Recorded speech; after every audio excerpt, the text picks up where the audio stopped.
Well, hello there. I'm Jim Harrington, and it's another day. I'm Bill Knight, and I'm the same old guy that I was on Friday. Nothing's changed. Yeah? Except my underwear, but we're Well, not going your shirt's there. different, I'll tell you that much. Well, yes, I have two shirts. How was your weekend? That was not eventful. I mean, well, you know what?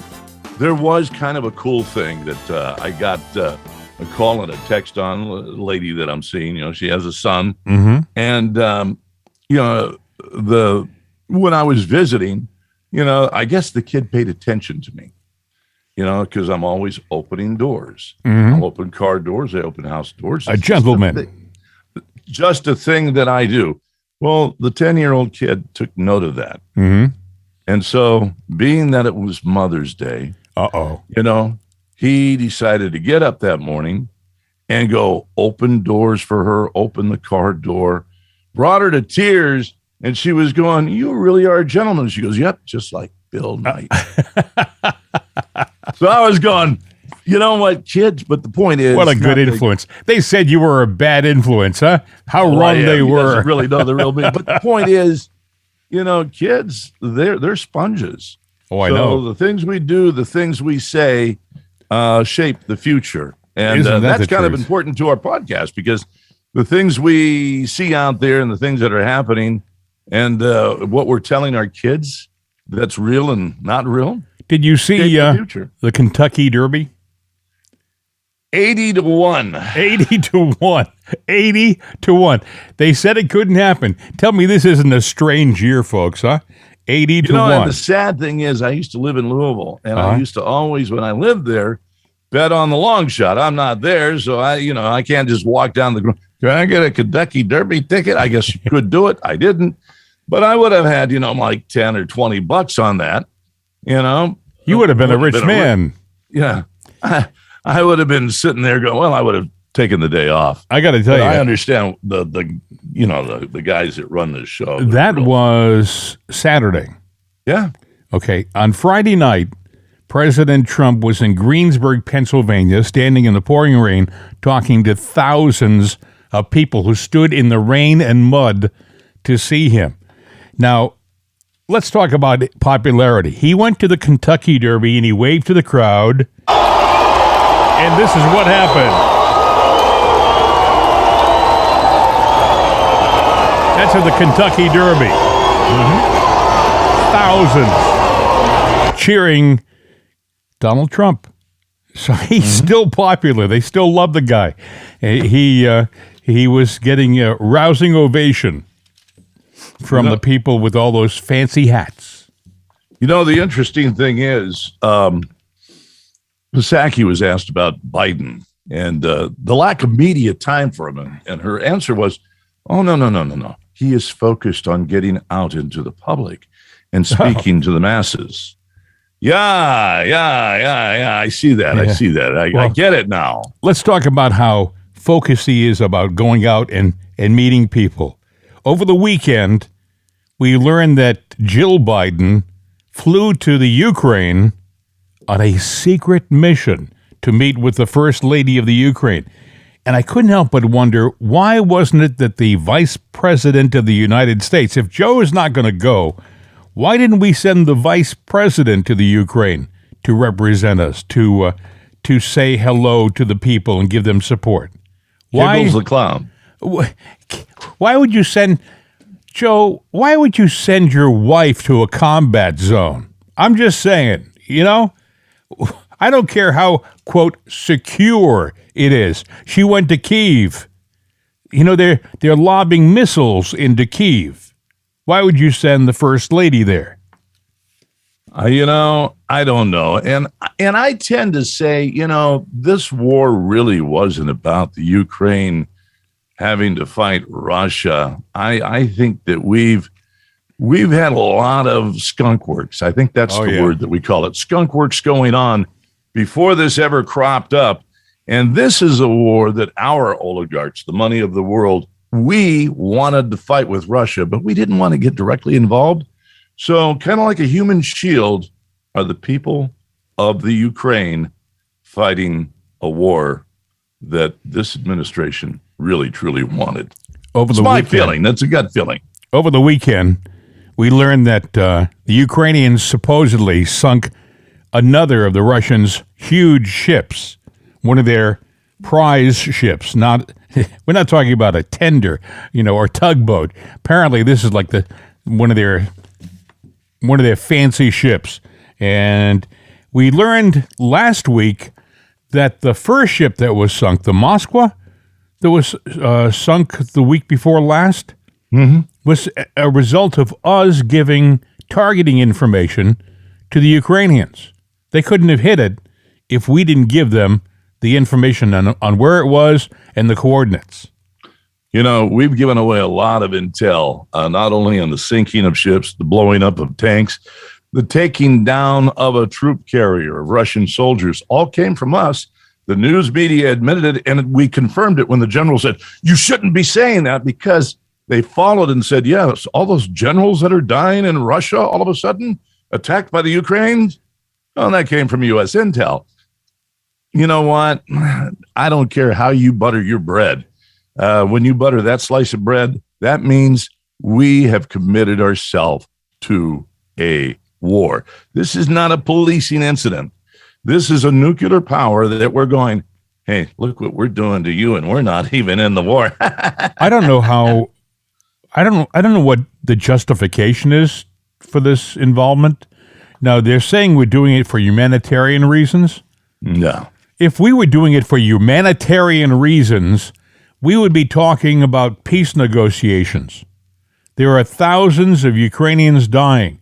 Why aren't we putting together some kind of diplomatic envoys, to the region to get the two parties together to end this thing? But there is absolutely no talk on this. All I hear from Washington, especially from guys like Adam Kinzinger, who's the rhino from Illinois, who has announced he's not going to run again. He was the one that was against Trump because Trump wasn't crazy about him. So Kinzinger says that we should not get out of there until we win the war. Till we win the war. So he says it's a war. Yeah, these people are saying it's a war. They're talking about it as if we have an obligation to be involved and possibly more involved until there's victory. They use the word victory. These are the people who are encouraging us continuing our involvement in the Ukraine. Now, again, Bill, you and I both, our hearts go out to the people of the Ukraine. We want this to end. We want fewer people. We don't want anyone to die. There are women and children in harm's way. We want this to end. We think that the war is wrong. Maybe the Russians thought they were going in for a reason that was, in their mind, noble. They were going in to stop the quote Nazis, and there are Nazis in the Ukraine. Whether you want to believe it or not, they are there.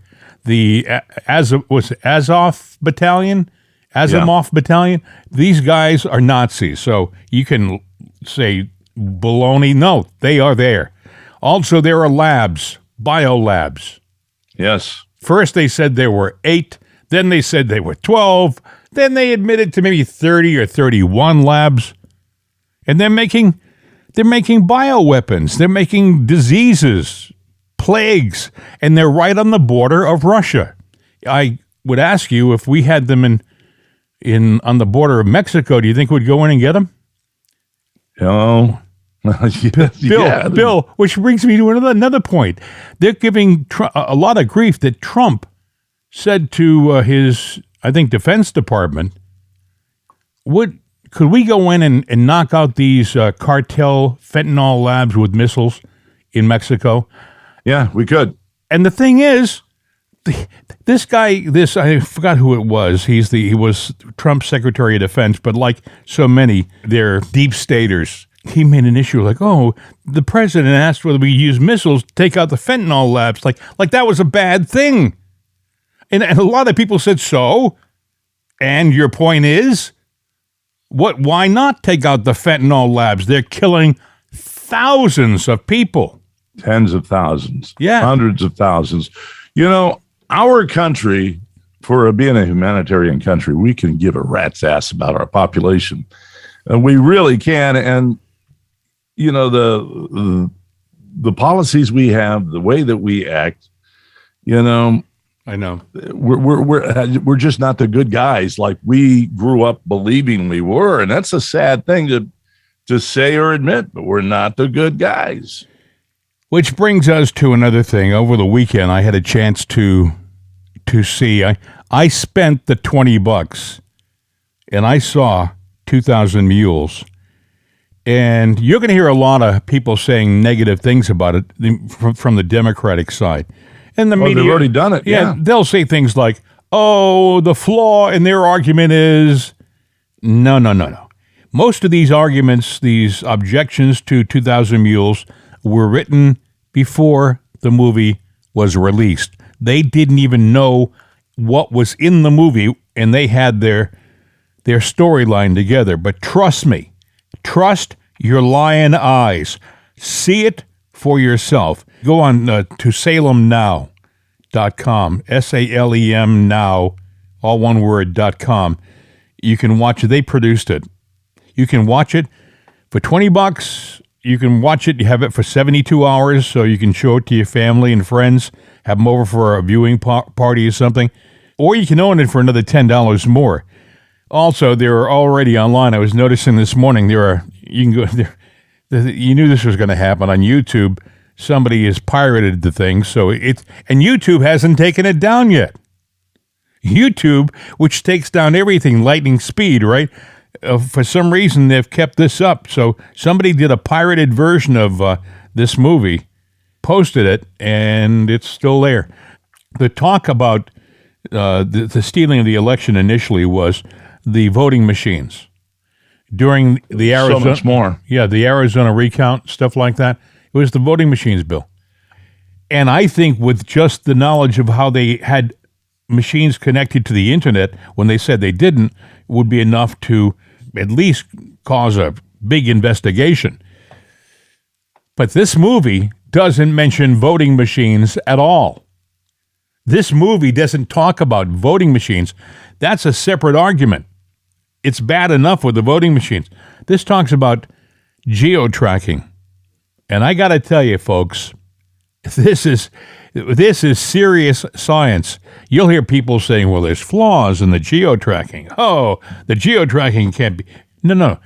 The geo-tracking is what the government uses to target their missiles when they want to put a missile into a window of a terrorist headquarters. You know, it's that accurate. Geo-tracking is based on your phone's ID. Yep. And it's used in marketing all the time. You don't believe it? Oh, yeah. Just be sitting by Alexa or be sitting by your phone and, I don't know, say the word snickerdoodles. Yeah. And then all of a sudden, you're going to be getting all kinds of ads that just pop up out of nowhere for snickerdoodles. You know, you could talk about taking a trip to Transylvania, Pennsylvania. And all of a sudden, there are deals that pop up that you, what? What's this? Yeah. You know, how did this know this? I know. It's amazing. What a coincidence. Yeah. So geo-tracking, using the phone's ID. I got a buddy. He's a liberal buddy, but he's a buddy down in West Virginia. And he's got an agency, and it's very cheap. You know, and if you're sitting there, you're a small store, and they're going, okay, so you want to get people in this neighborhood. We got you covered. And their phones go off with information. Here's how 2,000 Mules bill started. Together, I think the most extensive and inclusive voter fraud organization in the history of American politics.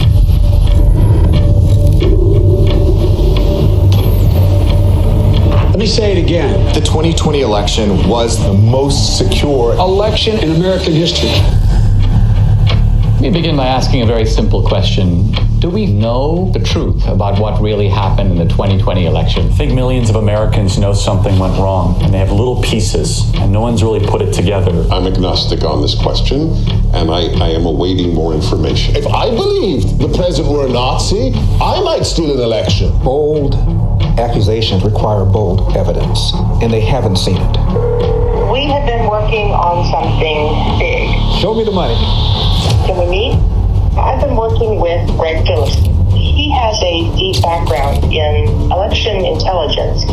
True the Vote has the largest store of election intelligence for the 2020 elections in the world. No one has more data than we do. We identified in Atlanta 242 mules that went to an average of 24 drop boxes. But Philadelphia alone, we've identified more than 1,100 mules. What is a mule? Person picking up ballots and running them to the drop boxes. This is not grandma out walking her dog. Bad backgrounds, bad reputations. They are interested in one thing, that's money. And in no shape, in no way, in no time is that legal. This is organized crime. Do you have video evidence? 4 million minutes of surveillance video around the country. Did you hear that? Do you have any evidence? 4 million minutes of video surveillance from around the country. Now, I just learned this morning, they found out that in Georgia, the mules were being paid out of 2 offices. One office they did mention, but the other office, supposedly the office of Stacey Abrams. I was just going to mention her because there's a big, she became a millionaire overnight. I saw that. With only $100,000, or not even $100,000. Her total worth was $109,000. And then, boom! Yeah, $3 million. 3,000% increase in pay or something in 1 year. I mean, and with a company that has no visible records of anything, and apparently the one that she did before was a bust, and this one is a bust. And now when they look into it, where's this money coming from? And don't take this wrong. Talk about dark money. There you go. Stacey is an idiot. She's a thief. And she is a disgrace to her race. She really is. If everything is true, which apparently it is, well, she wants to run for president in 2040. Of course, she's a thief. Why wouldn't she? In this movie, they talked about the number of estimated illegal votes in the key states. In Arizona, these were identified as geotrack mules, okay? Mm-hmm. There were 200 mules identified at 20 drop boxes. They were able to follow, because of the geo-tracking, these illegal mules taking votes from one place to the other. They have a map. You could see where they went, the times they went there. In Arizona, there were 20,000 estimated illegal votes. I think in the state of Arizona, I think that Biden won by 12,000 votes. So right off the bat, 20,000 votes illegal. In Georgia, there were 250 mules identified at 24 drop boxes, 30,000 estimated illegal votes. In Wisconsin, 100 mules identified with 28 drop boxes, 14,000 estimated illegal votes. In Michigan, 500 mules identified at 50 drop boxes, 125,000 estimated illegal votes. In Pennsylvania, the grand prize winner, in the Philadelphia area, basically alone, there were 1,150 mules identified at 45 drop boxes, 275,000 illegal votes. The winner is Pennsylvania, 275,000. So when they asked him, is there enough evidence here to have changed the election? Without hesitation, absolutely. Now listen, friends, you may not have seen the movie, and you may be listening to us talking about it right now and going, oh, these guys, they just like Trump. Oh, these guys, they're sore losers. No. See this for yourself. Spend the $20, see it for yourself, and then come back to us and say that we're full of baloney. You always talk about science. The other side says, oh, follow the science. This is follow the evidence. The evidence. This is science, Bill. But I will tell you this. I've seen liberals coming out over the weekend saying, I just can't believe these people on the right. They just won't quit. Huh. You didn't quit when Trump was in, and you spewed all your negativity. And they're even talking about the Steele dossier because he's a Russian colluder. Well, you made this stuff up, So I'll take your narrative. I just can't believe you're so stupid. You're absolutely correct, though. They're very fast to say, "Stop it! Come on, that's old news. That's history. Why can't you move on from there?" No. It's like Trump says, and he says it with more conviction than ever now. He says, if you rob a jewelry store and they catch you a year later, you gotta return the jewelry. They don't let you keep it because you've had it for a year, and that's the case here. We have got to solve that problem, or it's going to happen again. What did you tell me, Bill, on Friday about Massachusetts? An interesting story about Massachusetts and illegals. Oh, yeah, the voting. Yeah, well, what's happening now is the illegals, the Democratic Senate there said, yes, we are going to give driver's licenses to the illegals. Now, the governor there was going to veto it, but it got overridden, didn't happen. So now they get the driver's licenses. The stipulation is, you can't vote with it. Oh, right. Where's that on the license? And who is going to check that? Go, well, let's run this number here and make sure you have voting rights. No, they're going to look at it and go, okay, here's your ballot, Mr. Yeah. And there you go vote. And then boom, this is not a good thing. And how many of these people are going to be driving around with no insurance? Oh, well, there's laws in place for that. Yeah, you know what? You go buy a lead sled that you picked up at a salvage yard and you drive it with no license. And I actually personally know when somebody runs a red light and hits you with a lead sled that has no driver's license. Yes. And the cars, they're not licensed. So really, yeah, they broke a law, but they didn't break a law because they don't have a license. So the licensed driver that just got violated, his insurance tends to pay for a lot of stuff. And then you get a letter and a knock at your door going, could you help pay for the medical needs of the person that hit you? Yeah, it's a no-fault state, meaning your insurance will pick up the damage caused by the other guy. You get screwed. John Q. Public, the honest people get screwed. I mean, it pays to be dishonest in this nation anymore. I was listening to Jeff Cooner, who was doing a talk show in Boston, and it was interesting. He said he goes into to vote, and he always reaches for his ID. He said it's like pulling a cross out at a vampire convention. The people, no, put that back. We don't want to see your ID. It's against the law. We don't want to see your ID. They when you show an ID, they go nuts. And so it's illegal. So they really don't even need a license. Just get them into the state. They'll be able to vote. They'll get through. With the driver's license, think about everything that you can get with that license. Now we're focused on the voting, but there's so many other bennies that they can get with that license. And we don't have 1,000 illegals. We don't have tens of thousands. We're in the millions, I'm sure, by now. It's amazing how major stories are put on the back burner so quickly. The border situation is every day. It's a festering problem in our country.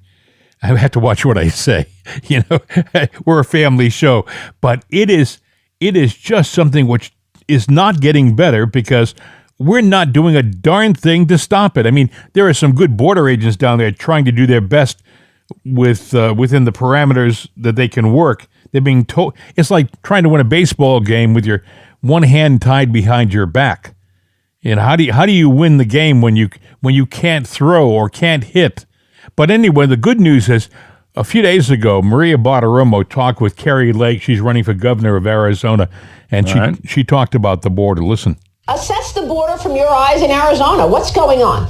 It's in complete chaos. I was just down in Yuma last week, and every time I go there, I think, surely the Biden administration will have had enough by now, and they will stop what's happening because they can do it very quickly by basically bringing back President Trump's policy. But I was shocked at what I saw. It was so much worse than even the time that I was there before. People pouring in from the minute we arrived until the minute we left. And it's strewn with clothing. I picked up this little kid's baby shoe. Basically, this looks like it belongs to maybe a 3-year-old. It's a humanitarian crisis. It's a national security crisis. And the drugs and the people are pouring across. And when they come across, Maria, they've got smiles on their face because they know under Joe Biden, they're probably going to be granted asylum, a mass asylum to everybody who comes across. It's outrageous. What is the point of all of this? I mean, look at the numbers in terms of fentanyl. We had 100,000 overdose deaths, largely due to fentanyl in the last year. And the CPB has seized incredible numbers, 913,000 pounds of fentanyl. Fiscal year to date, 340,000. What can you tell us about this, and what are you going to do about it should you become governor of Arizona? Well, we need to shut the border down and shut it down to illegal crossings and the cartels. Right now, because of Joe Biden's failures, the cartels have operational control over Arizona's border and Texas and others as well. And so we need to shut it down. I have the most bold and aggressive border policy that this country's ever seen. And on day one, we are going to issue a declaration of invasion. We are going to finish President Trump's wall on both state and federal land using the materials and resources that we have at the border. And we're going to arm our National Guard and prevent people from coming across the border. Right now, they just walk right into the arms of the Border Patrol agents. They've got drones, about 9,000 drones that have come over, dropped off drugs. They're surveilling our law enforcement. We should be shooting those down. And under my plan, we will. Did you catch that? She's going to arm the National Guard. Enough of this nonsense. Well, heck, we're arming the people that knock on your door going, the Ministry of Truth. They're armed. Yeah, but we can take away the guns of the people that defend our borders. She's endorsed by Trump. I guess she's leading in all the polls in Arizona for governor. It's a shame that we have to rely on the border governors to do the work of Joe Biden. Well, here's an interesting statistic. I mean, talking about Arizona, which went Democrat, apparently right now, the Dems don't have a shot in the midterms or in 2024. That's how strong people are leaning Republican. Did they ever actually shy away from the Republican Party, or was that a lie?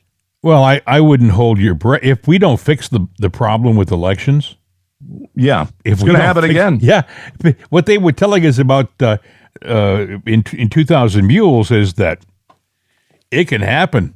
These people have no shame. They paid, by the way, the Mules were paid per bad ballot, per illegal ballot. I will say this: if this ever gets caught and found out, and that and they know who these people that did the ballot deliveries. That's so treasonous. I would just sit there and say, you know what? You go to trial and you are a person without a country. You are automatically lose deported. Your citizenship. You lose your citizenship. Yep. You got to get out. You don't have a choice. You got to find someone to take you, because if not, we'll put you in a rowboat and put you out to sea. And I would have no remorse over that, because you had no remorse about taking money to rig an election. What they said in the movie was that what they prey on, the mules are basically the poor. Mm-hmm. But they also said there's a criminal element too. There's a big criminal element. There's a lot of money to be made. There's a lot of money exchanged during these elections. I think they said they were getting at least $10 per illegal ballot. Some guys would walk in with 20, 30 illegal ballots at a time, and they do like 24, 25 stops in a night. They go across borders. People would come from South Carolina to vote in Georgia. It was an eye-opening movie, folks, and I can't recommend it more. If you're somebody who doesn't believe that the election was stolen, I would submit that you might change your mind after you see the movie. Well, ballot harvesting, that's really what this is. It's been going on for a long time. Yep. I know I've had conversations with a Democrat friend of mine, and he's a diehard Democrat. He's not going to change his party, but his values have always been the same. But he's the one that sat there at his kitchen table, and it was just a week ago today that he sat there and said, Well, he goes, I've never agreed with it. But, I mean, politicians would go up to basically seniors' homes, and the senior citizens would hand them their ballot signed, but no votes on them. And the politicians would collect them and bring them back, and people would cast the ballot for them, and they would put it in, because those kind of ballots have been legal for a long, long, long, long time, and they've had that fix in. So, you have the poor, you've got the dead, well, not the dead, but the near dead, and you've got churches in rural communities of poor people where they felt it was in their best interest to do something that was a little bit shady, In the movie, they talked about the Democrats stealing other elections, having possibly stolen the 1960 election for John Kennedy with the help of the Chicago mob, Sam Giancana and company.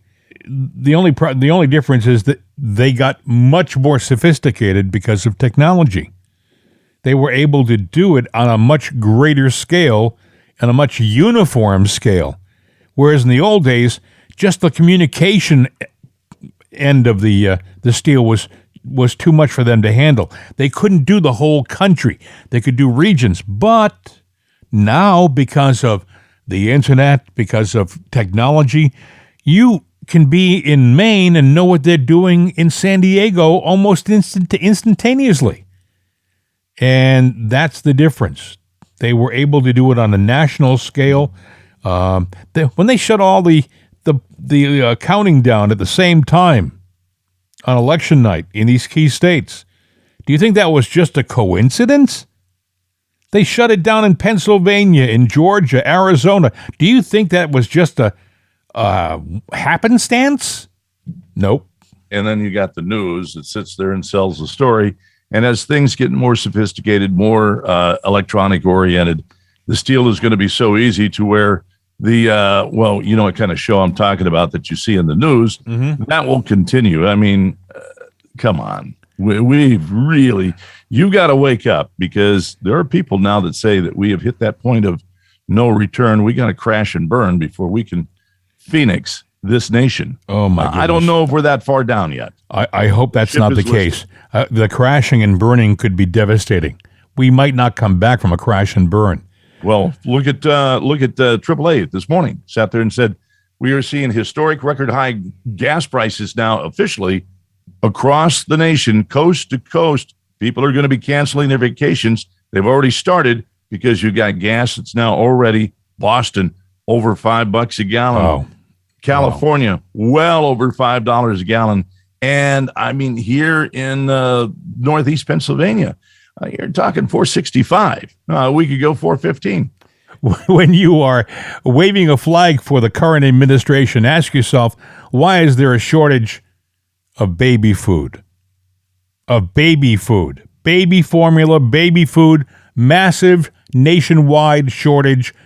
How does that happen? And I would also suggest that if you are a young parent, you might want to check on the internet on how to make your own. I guess back in the old days, in the 1800s, they had to use they did breastfeeding, and I guess they figured out ways of making their own baby food. I guess, I don't know. Or the left will say, see, another reason to get an abortion. Come on. Oh, my God. They use no, that's a bad joke, but it's, the narrative out there is, they're using the Roe v. Wade argument, and the argument they're using is not what the leak, the steal, putting that document out there is all about.